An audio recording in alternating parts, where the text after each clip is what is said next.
నమస్తే సార్. నమస్తే. సార్ ఈసారి మన ఆంధ్రప్రదేశ్లో ఎన్నికలనే వస్తున్నాయి. ఈసారి ఏ ప్రభుత్వం వస్తే బాగుంటుంది అనుకుంటున్నారు? ఇప్పుడు ప్రస్తుతానికి ఉన్న ప్రభుత్వం జగన్మోహన్ రెడ్డి గారు. జగన్మోహన్ రెడ్డి గారు వేలాది కోట్లు అప్పు తీసుకొచ్చి చేస్తున్నారు. కానీ ఏ గవర్నమెంట్ అయినా అటాచ్ చేస్తుంది. ఓకే, మరి ఆదాయం ఏది? ఆదాయం కావాలి కదా. ఈరోజు 10,000 కోట్లు, 1,000 కోట్లు అప్పు తీసుకొస్తున్నారు. అప్పు తీసుకొస్తే మంచిదే, అభివృద్ధి చెందాలి కదా. అభివృద్ధి చెందకుండా మొత్తం అప్పుల్లో దిగిపోతే మన ఆంధ్రప్రదేశ్ ఏమైపోద్ది? ఆల్రెడీ ప్రత్యేక తెలంగాణ కోసం డిబేట్ అయి ఉంది. మనం చాలా కష్టాలు ఉన్నాం. మన ప్రత్యేక హోదా లేదు, మన ప్రత్యేకమైన ఒక అధికారం లేదు. మరి వాటర్ గురించి కానీ, ఎలక్ట్రికల్ గురించి కానీ, మరి ఏదైనా సరే డెవలప్ అవ్వాలంటే మనకి అభివృద్ధి కావాలి కదా. సంక్షేమాలు ఇస్తున్నామని చెప్పి అంటున్నారు కదా సార్. సంక్షేమాలు ఇస్తున్నారు, ఓకే. జగన్మోహన్ రెడ్డి గారు సంక్షేమాలు ఇస్తున్నారు, ప్రజలకి బాగానే ఉంది. ఈ ఉన్న 500 కోట్లు 1000 కోట్లు అయిపోయిన తర్వాత ఎక్కడి నుంచి తెచ్చిస్తారు?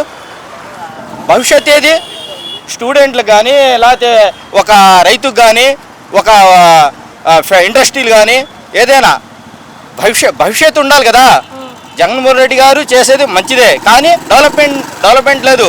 దానికోసం వేలాది కోట్లు అప్పులు చేసి మరి ఎవరు ఇవాళకి ఒక్కొక్క వ్యక్తికి కనీసం 10 లక్షల దాకా అప్పు ఉంది. మరి ఇది కరెక్ట్ కాదు కదా. డెవలప్మెంట్ ఉండాలి. ఏ గవర్నమెంట్ అయినా సరే డెవలప్మెంట్ ఉండాలి. గతంలో చూసుకున్నట్లయితే చంద్రబాబు నాయుడు కూడా ఇలాగే రాష్ట్రంలో అప్పుల పాలు చేశారని చెప్పి అంటున్నారు కదా సార్. ఇప్పుడు ఏ గవర్నమెంట్ అయినా సరే అప్పులు అనేది సహజం. అప్పులు లేనిది ప్రపంచమే లేదు. కానీ ఈ అప్పుల్ని మనం సరిదిద్దుకోవాలి, మనం డెవలప్ చేసుకోవాలి. మన ప్రతి ఇండస్ట్రీలు కానీ, ప్రతి కాలేజ్ కానీ, లేకపోతే ప్రతి ఏది మన స్టూడెంట్ వైపు నుంచి కానీ అభివృద్ధి అనేది ఉండాలి కదా. అంటే నాడు నేడు స్కూల్ని అభివృద్ధి చేశాను కదా అని చెప్పి అంటున్నారు కదా సార్. విద్యా వైద్య తీసుకొచ్చానని చెప్పి అంటున్నారు కదా జగన్ గారు. జగన్ గారు నవరత్నాలు చేశారు. ఆ పాలసీ కానీ, ఆ మేనిఫెస్టోలు కానీ బాగానే ఉంది. కానీ అభివృద్ధి ఎక్కడుంది? వాటర్ కానీ కరెంటు బిల్లు ఎంత ఉందండి? కరెంటు బిల్లు ఇవాళ ఎంత ఉంది? మనం ఇవాళ 7 రూపాయలు వచ్చే కరెంటు బిల్లు 2,000 అయింది. 2,000 వచ్చే కరెంటు బిల్లు 3,000 అయింది. కరెంటు బిల్లు ఏమైంది? ఇవాళ రిజిస్ట్రేషను ఈ మన ప్లాట్లు 2 సెంట్లు 5 సెంట్లు కొనుక్కునే ప్లాట్లు కొనుక్కొని రిజిస్ట్రేషన్ చేయించుకోవడానికి ఇవాళ కనీసం 1,00,000 రూపాయలు, 1,25,000 రూపాయలు రిజిస్ట్రేషన్ ఖర్చు అవుతుంది. అంతంత ఖర్చు ఏంది? దేనికోసం? ఆ డబ్బంతా ఏమైపోతుంది? జగన్మోహన్ రెడ్డి గారు చేస్తున్నారు, ఓకే. ఈ డబ్బు ఏమైపోతుంది? ఈ వనరులు ఏమైపోతున్నాయి? ఈ ఖనిజాలు ఏమైపోతున్నాయి? సామాన్యుడు బతకడానికి వీలు లేదా? 7 రూపాయల కరెంట్ బిల్లు 2,000 రావటం ఏందండి? ఏ పద్ధతి అది? అరే, ఎక్కడ చూసినా దోపిడీ, ఎక్కడ చూసినా నిలువు దోపిడీ. గుళ్ళల్లో అట్టా జరుగుతుంది, చర్చిల్లో అట్టా జరుగుతుంది, ప్రతి వ్యవస్థలో దోపిడీ జరుగుతుంది. ఓకే, ఇప్పుడు చూసుకున్నట్లయితే 2014లో చంద్రబాబు నాయుడు ఈ గతంలో ఇక్కడ ఆంధ్రప్రదేశ్ని అభివృద్ధి చేస్తానని చెప్పి ఆయన తెలంగాణకి వెళ్ళి అభివృద్ధి చేశారని చెప్పి అంటున్నారు. దాని గురించి మీరు ఏమంటారు సార్? సీఎం చంద్రబాబు నాయుడు గారు ఏది చెప్పినా పర్ఫెక్ట్ ఉండిద్ది, భవిష్యత్తు ఉండిద్ది. భవిష్యత్తు ఎవరైనా చూపించమని చెప్పండి, సవాల్ చేస్తాను ఇక్కడ. అంటే కుల భేదాలు చూపిస్తారని చెప్పి అంటున్నారు కదా చంద్రబాబు నాయుడు గారు. కుల భేదాలు అని అసలు కుల భేదాలు ఎత్తింది జగన్మోహన్ రెడ్డి గారు. వర్గం లేదు, కులం లేదు, మతం లేదు అని ఎత్తింది జగన్మోహన్ రెడ్డి గారు. ఏ పార్టీ అయినా, ఏ వ్యవస్థ అయినా కులం మతం ఎవరు ఎత్తరు. అసలు కులం గురించి మొదలుపెట్టింది జగన్మోహన్ రెడ్డి గారు. పోలవరం ప్రాజెక్ట్ని ఫినిష్ చేస్తానని చెప్పి అది కూడా చేయలేదని చెప్పి అంటున్నారు కదా సార్. పోలవరం ప్రాజెక్ట్ అంటే ఒక 500 కోట్లు, ఒక 300 కోట్లు కాదు. అది ఆ ప్రాజెక్ట్ వచ్చేసి చాలా వేలాది కోట్లు బడ్జెట్. దాని భవిష్యత్తు ఉండాలి, దాని రూపురేఖలు ఉండాలి, దాని నమూనా ఉండాలి.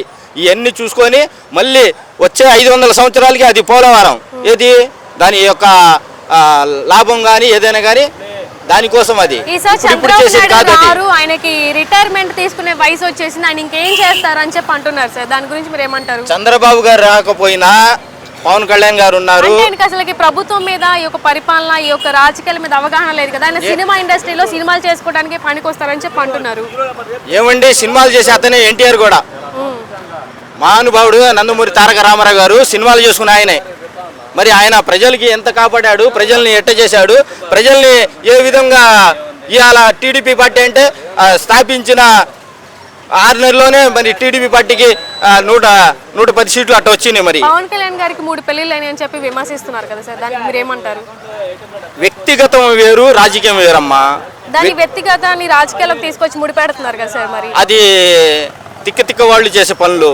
ఒక మైండ్ సెట్తో ఆలోచించే వాళ్ళు. వ్యక్తిగతం వేరు, రాజకీయమే వేరు. రేపు మన సీఎం చంద్రబాబు నాయుడు గారు అతని హయాంలో డెవలప్మెంట్ అయింది, రాజధాని డెవలప్మెంట్ అయింది, ప్రత్యేక హోదా వచ్చింది, మొత్తం జరుగుతాయి. చంద్రబాబు నాయుడు గారు ఇప్పుడు రాజధాని తీసుకొస్తా అన్నారు కదా, మరి ఇప్పుడు జగన్ గారు అయితే 3 రాజధానులు అని చెప్పి ప్రకటించారు. దాని గురించి మీరు ఏమంటారు సార్? ఆ రోజు రాజధాని కోసం ఆ రోజు రాజధాని కోసం మన మోడీ గారు, మన ప్రధానమంత్రి మోడీ గారు కూడా మట్టి తీసుకొచ్చారు, నీరు తీసుకొచ్చారు. అందరూ ప్రతి డిపార్ట్మెంట్ నుంచి ప్రతి ఉన్నతాధికారులు అందరూ వచ్చి ఈరోజు అదే అమరావతిలో మరి ఆ రోజు కార్యక్రమాలు మొదలుపెట్టారు. మరి ఇంకా ప్రత్యేకంగా ఇంకా వేరే ఎందుకు? ఆ రోజు వేలాది కోట్లు ఖర్చు పెట్టి ఈ ప్రజల సొమ్ము, ఇదంతా ప్రజల సొమ్ము, రూపాయి కూడా కష్టపడిన సొమ్మే. ఆ డబ్బుతో అమరావతిలో ఏర్పాటు చేశారు, ఆ శంకుస్థాపన చేశారు. ఇంకా వేరేది అంటే ఒక్కొక్క సీఎం వచ్చి ఒక్కొక్క ఏరియా, ఒక్కొక్క సీఎం వచ్చి ఒక్కొక్క మార్చుకుంటూ పోతుంటే ఇంకా డబ్బులు సరిపోవు. ఇప్పుడు జగన్ గారు చూసుకున్నట్లయితే వై నాట్ 175 అంటున్నారు, సింహం సింగల్ అని చెప్పి అంటున్నారు. ఇటువైపు ఏమో నన్ను దాడిచి పొత్తులు పెట్టుకుని వస్తున్నారని చెప్పి అంటున్నారు జగన్ గారు. దాని గురించి మీరు ఏమంటారు సార్?